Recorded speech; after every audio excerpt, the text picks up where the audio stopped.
You may be familiar with the saying, what's wired together fires together.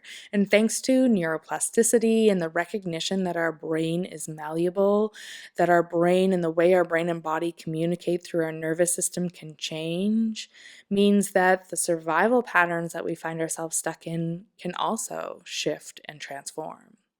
Now, in this episode, I want to invite you to deepen your awareness around the many threads that are involved in the way you're wired and programmed.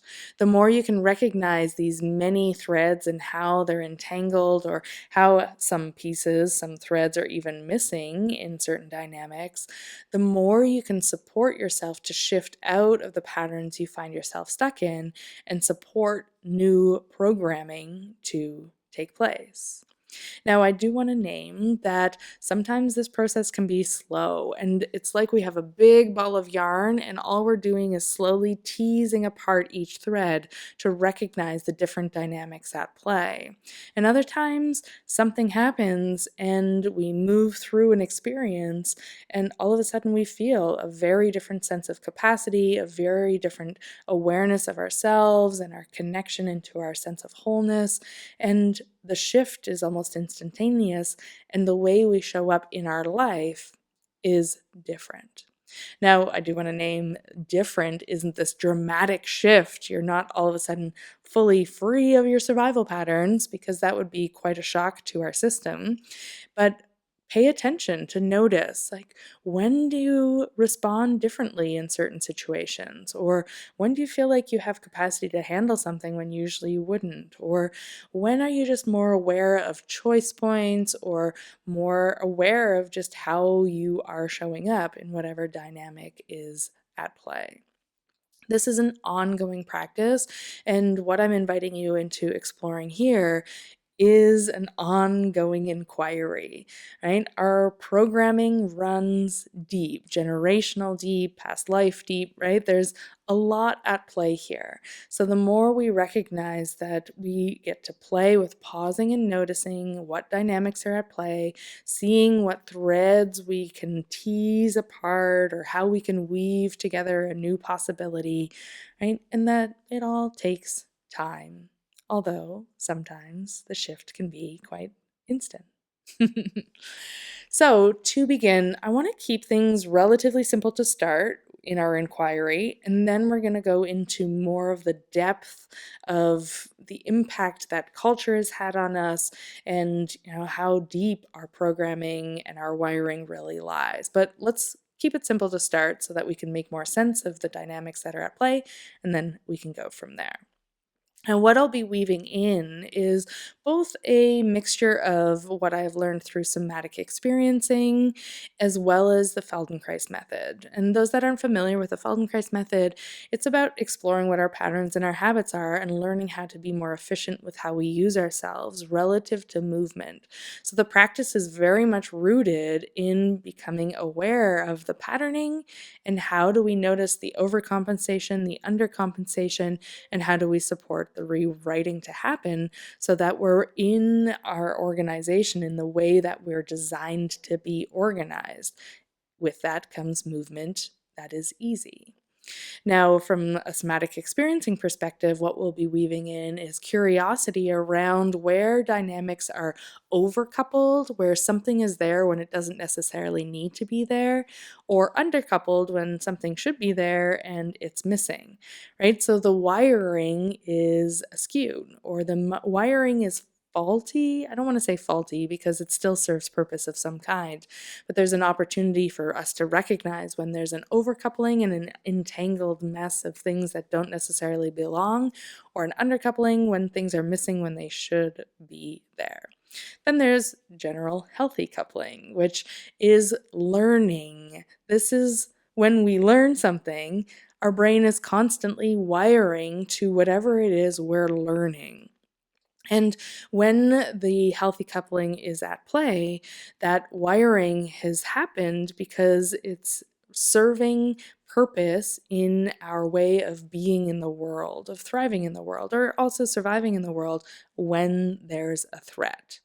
When there's not a threat, We don't need to be wired or on and alert and stuck in these certain survival patterns that we may find ourselves in. So I'll be weaving all of that into what we explore here. I just want to really honor the practices of Feldenkrais and somatic experiencing and how they definitely have influenced my way of speaking to the understanding of our own wiring and our own programming.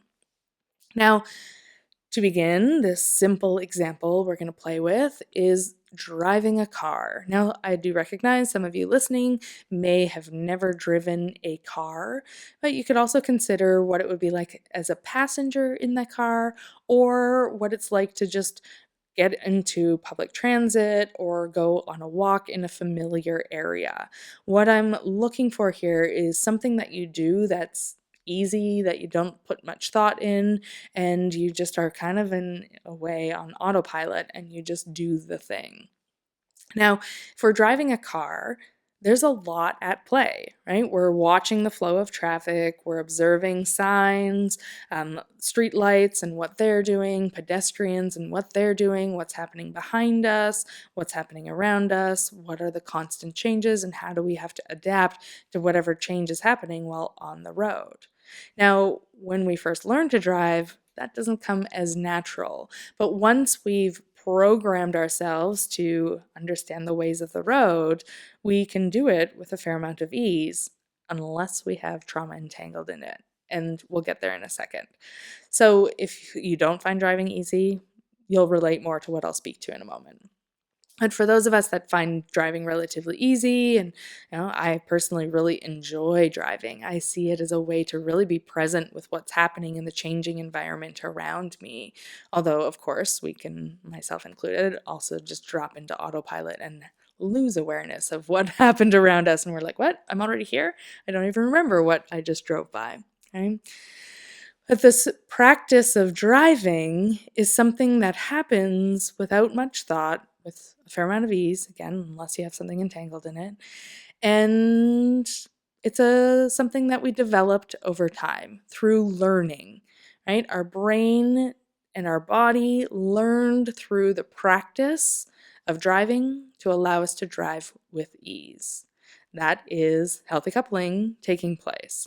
I'll get a little more specific with an example. Let's say I'm driving on a highway and there's a set of lights coming up and I can see that it's green. So I'm going my usual pace. And then when I see it turn orange, I'll do one of two things. I'll either slow down because I know that that orange means the light is turning red. I live in British Columbia. That's what the lights do here, at least, right? So my brain knows, okay, orange light means I need to stop soon, so I'm going to slow down.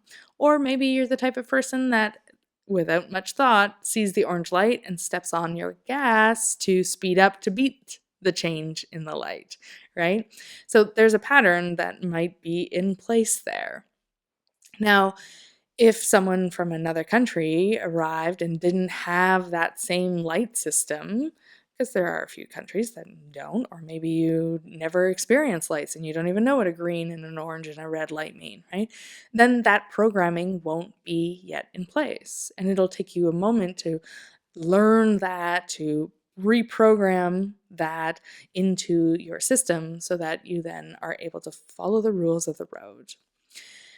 What I now want to weave in is when things get entangled. So I'm going to use a car accident as an example. And I do want to name that when I'm speaking to having a car accident, if your cellular system has a memory of a car accident, it's quite possible that you might notice your physiology change as I'm talking about this. So I encourage you to pause and notice anything that shifts in your experience that indicates that something is happening that represents flavors of a car accident that you had, because this is where the entangled mess gets to come in. And what's really cool when we explore, just through reflecting on something or having someone else reflect on something, it's possible that our body will remember whatever it was like or whatever it is we're stuck in in the moment. And it's only a small part of our brain that has a sense of time. And that's what's really cool about using imagination and reflecting on things to inquire into our experiences, because the more we can refine our ability to listen to what's happening within our body and within our whole human experience, really, the more we can notice these entangled threads that are at play with our programming, with these experiences that we find ourselves in. So, I'm naming that so that you can pause and notice your experience and listen to what's going on for you. So I'm going to use a car accident that I was in, and I've been in a few fender benders and one pretty big car crash. No major injuries, but I definitely have stuff in my body. So when I talk about it, I will notice that. So this one car accident I was in, I was driving and the person in front of me was slamming on their brakes. And as I saw that happening, I looked in my rearview mirror, not consciously, it was just automatic look in the rearview mirror, and I saw the car coming behind me quite quickly, seemingly unaware that we were stopping. So without thinking, it's, more the autonomic nervous system taking action, turned I turned to the side to get out of the way so that I wouldn't hit that front car, and also in hopes that the car behind me wouldn't hit me. But the car behind me hit me. So in that, I wasn't thinking about what I needed to do. And upon reflection, it can often feel like it happens in slow motion and there is a thought process. And, it's happening so fast that it's often more of our autonomic nervous system taking action and the messaging in between our brain and our body happening through our autonomic nervous system, responding quickly to get us out of danger in those types of situations. Now, what I'm noticing as I reflect on it is I'm aware of looking in my rearview mirror, my eyes going wider, my hands bracing the steering wheel more, my shoulders getting tight in anticipation for the impact. Right? And I can also notice my breath is a little higher in my chest. I'm kind of holding and clenching in my diaphragm. There's some bracing in my spine as well. So through reflecting and telling the story of this minor, rear ender, there's still something happening in my physiology as a memory of that. Now, in episode 2 of this podcast, I speak to the threat response cycle. And when there is a threat in our environment or a perceived threat, we want to move through this experience and recognize when we're safe again. That's us moving through the threat response cycle. When we move through whatever we're experiencing in relationship to the threat or perceived threat, and then once we recognize we're safe again, we've moved through that cycle and we're back in connection, back in an exploratory state. When we experience trauma, we find ourselves stuck in that threat response cycle. So there are layers for me that are still probably have some work to do around that car accident, but for the most part, I moved through that experience, but I'm going to pretend I didn't, okay? So I'm going to pretend that when I got hit, I all of a sudden froze and I didn't feel my body anymore. I got out of the car and I don't even really remember talking to the person. The ambulance came and I was just rigid and stiff and in shock and didn't really have a sense of what was going on in my body or who was really even talking to me, right? And I'm kind of stuck in the shock of being hit and the anticipation of being hit. Of waiting to be hit more. So the reason why I'm naming this is if I got stuck in the threat response cycle, then for some reason, now anytime I get in a car, I notice this anticipation present. I notice that I'm holding my breath a little bit and I'm hyper focused and really alert, and my muscles are really tense in my shoulders and my neck. It's like I'm bracing in anticipation of impact, even though there is no danger around. Now, this is these threads I'm talking about. And what I like to name here is what fired together got wired together. So before, what I mentioned was what's wired together fires together. But now what I want to name is what's firing together can get wired together. So with this example of the car accident, what was firing? I was in anticipation for impact. I was bracing for impact. So my movements in my muscles, or the behavior in my muscles, really tonified. My spine got really long and braced. My hands were holding tight. My eyes are wide and my jaw is clenched, right? And I'm in that anticipation. So I have a number of different things firing at that moment. And then because I got stuck in that, they're all wired together.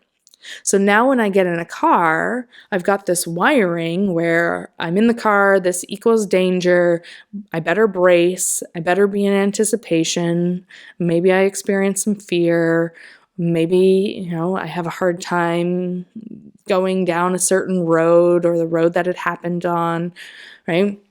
So all of this was firing at that moment, and now it's been wired together. Now, in SE terms, somatic experiencing terms, that is the overcoupling. So now I have overcoupled anticipation, bracing in my muscle tone, this clenching of my hands on the steering wheel. It's hard for me to be relaxed in the car, right? All of that has been entangled. Those threads are now part of a big ball of yarn that's quite messy. So why I'm naming this is when we're in our day-to-day, we can start to notice where there are experiences that don't necessarily belong, but they're there. And they're there for a reason. They're there because we're stuck somewhere in the threat response cycle. A part of us, at least, is stuck in that, in our physiology or the way that we're sensing things or experiencing our environment is a reflection of where we're stuck. So by pausing and noticing what's entangled, what's there when it doesn't need to be, we get to really see the different threads that are involved in the threat response cycle that we're stuck in. Now, the other thing I want to mention is these undercoupled pieces, these missing pieces. And this can kind of be a little trickier because they're missing. The overcoupled pieces, where we're all entangled, can be a lot easier to see and a lot easier to start to tease apart and see as separate situations. So in the car accident example, I could start to see that, the muscle tone and the tightness in my shoulders and my neck, that's a result of me still being in that brace and anticipation of being hit. It's not that the massages I'm getting aren't working, it's that my physiology is stuck in survival. It's stuck in anticipation of the impact and trying to protect me from that impact, right? Okay, there's one piece. There's this muscular tone that's stuck in that.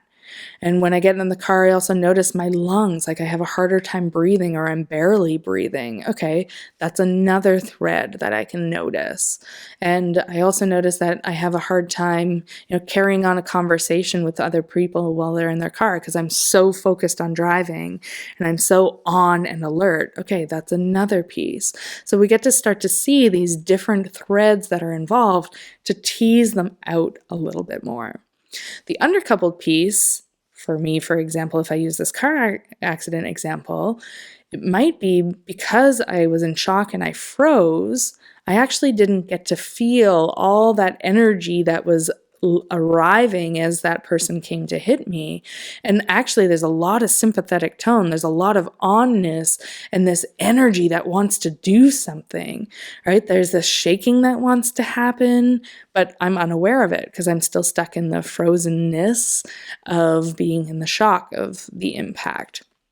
And the more I pay attention, I start to feel this quiver in my body. So that's an undercoupled, a missing piece that's starting to come forward, come online to show me like, there's more energy here that wants to be moved through. Because when we move through the threat response cycle, again, if you're not familiar with it, I speak to it in the second episode of the podcast.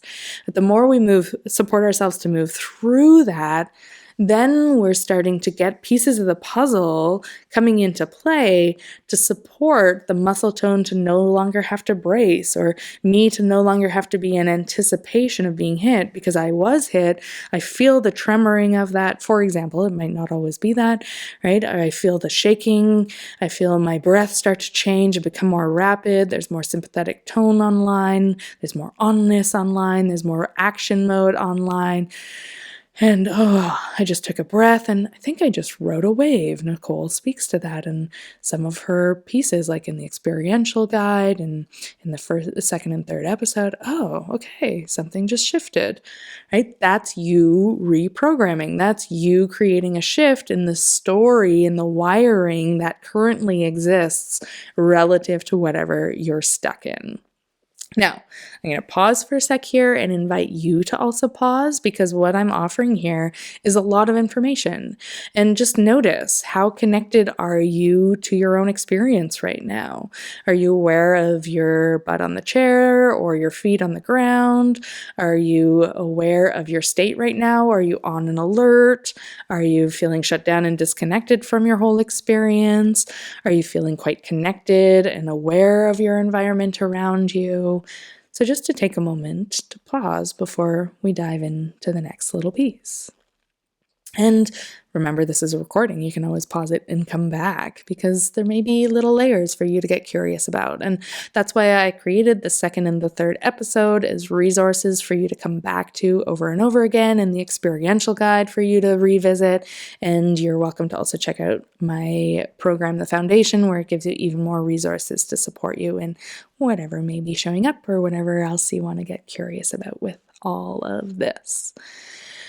All right, now I want to move into my second example, because I want to point out how deep our wiring, our patterning can lie.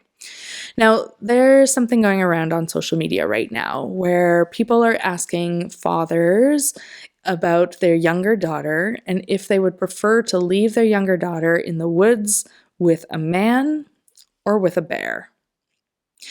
And it's quite interesting to witness the thought process of this father considering leaving his daughter with either a man, no information about what the man is about, or a bear. And this can show us what kind of dynamics we have at play in relationship to what we associate a man to be and what we associate a bear to be. Now, later on in that conversation, what is often then brought forward is like, well, what if it was a woman or a bear? Would you leave your daughter with a woman or a bear? And usually the person's like, oh, a woman, no brainer. So this is a great example of how we have been programmed to see men as one thing and women as another thing. Now, given, of course, based on history, based on facts, it's understandable that there's hesitation to leave a child with a man. And this is a pretty deep-seated, rooted pattern that exists within our culture. Now, what I want to explore here is, again, the patterns that are at play.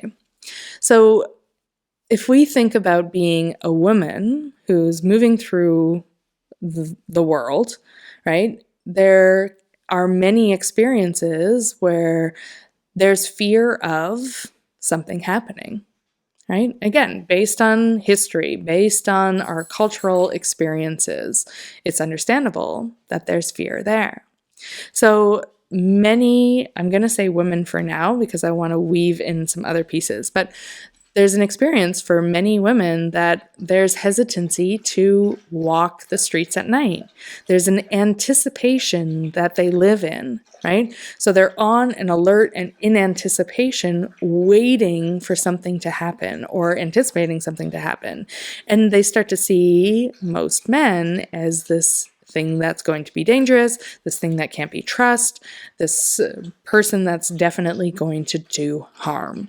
So that's an overcoupling. The overcoupling there is that all men are dangerous. And the experience is that they're stuck in the threat response cycle, moving through life in anticipation of something happening. Now, it's possible that in their lifetime, something did happen and that they are stuck in the threat response cycle as a result of what happened. And then it's even more understandable why the fear is there, why the anticipation is there, why they move through life or through certain environments with caution, right? And it's also possible that nothing has ever happened in their lifetime. But culturally, there's been this programming that's been put into place that has indicated that, I'm stereotyping and putting air quotes around, all men are dangerous. So there's this experience of moving through life in fear or moving through certain situations that might potentially bring on some sort of experience with another man, right? That indicates like, oh, for sure, danger's going to happen. I have to be on. I have to be alert. I need to be ready. Now, I like to look at things as a spectrum. So the other end of the spectrum of that is you may be a woman that walks through the world that is totally oblivious to any signs of danger. This would be more of an undercoupled experience, right? You move through the world and you're just like, whatever, nothing's going to happen. It's all good. Like I can move through any sort of situation and I'm oblivious to any signs of potential threat or danger. I'm easily convinced or tricked into things, right? And there's an undercoupled experience. I don't see any signs of danger, even when the signs are quite clear. So that is a really good example of where there's an entangled messiness around, men equal danger, or an obliviousness and an undercoupled experience of, oh, whatever, nothing will happen. I don't even see the danger signs. Now, notice where you fall into that spectrum, because there's also a range here, right? It might be that only in certain settings, if you're a woman, do you feel like a man might be dangerous. And it might be only in certain situations where you don't see the signs. And that allows you to see even more of the programming that's at play. Or maybe you don't notice threats unless the threat is real. Right? That's what we're working towards, is more of this mid-range experience where I can move through the world and I can have trust and I can be open to connection unless proven otherwise in that moment. That would be the healthy experience, the healthy coupling involved in the relational dynamic in which we're playing with right here, right now. Now, of course, I use the male and the female example, but this can be applied to anything. We could even apply this to a man who also potentially feels like he has to walk around on eggshells around women based on his history, right? That he's there in a way where he allows the woman to feel empowered, but at the same time undermines himself and lets himself be stepped on and lets himself be ran all over, right? So there's so many different dynamics that are at play, and what I'd invite you to inquire into is, what are your dynamics? Where are there entangled messes where there's something that shows up for you where there isn't an experience of safety and connection when it could be safe and there could be an opportunity for connection, right? That's what we're here to look at, is where are we stuck in survival when there isn't a reason around us to be in survival? Now, when there is, because I'm walking down a street where, there's known to be crimes and I want to be a little more alert, then yes, I'm going to walk down that street because it's dark. I know there's often some crime here and I want to be in anticipation and ready for it. I, of course, want to do that. The key is then when I get home, what happens? Do I stay on in anticipation? Do I totally collapse? Or am I able to move through that and recognize I'm home, I'm safe, and I'm okay? This is what it's all about. No matter what your patterns are, no matter what the entangled ball of yarn is or the missing pieces are, the key here is to recognize where you're stuck, the many threads that are involved in what you're stuck, and also recognizing when you move through your experiences to recognize that, oh, actually, I'm okay. So hopefully that makes some sense. I'm going to again invite you to pause and notice, because I just dove into some pretty big pieces that involve a fair amount of cultural entanglement. Intergenerational pieces can often be entangled in how we, move through the world and how we are conditioned to see the world or navigate the world. And the more we can recognize the flavors in which we're stuck in survival, where we're, again, think of the threat response cycle. We're on and alert. We're in anticipation. We startle easily. We're in defense all the time. We're shut down and disconnected and undercoupled from what's going on, unaware of what's going on, dissociated, floating away.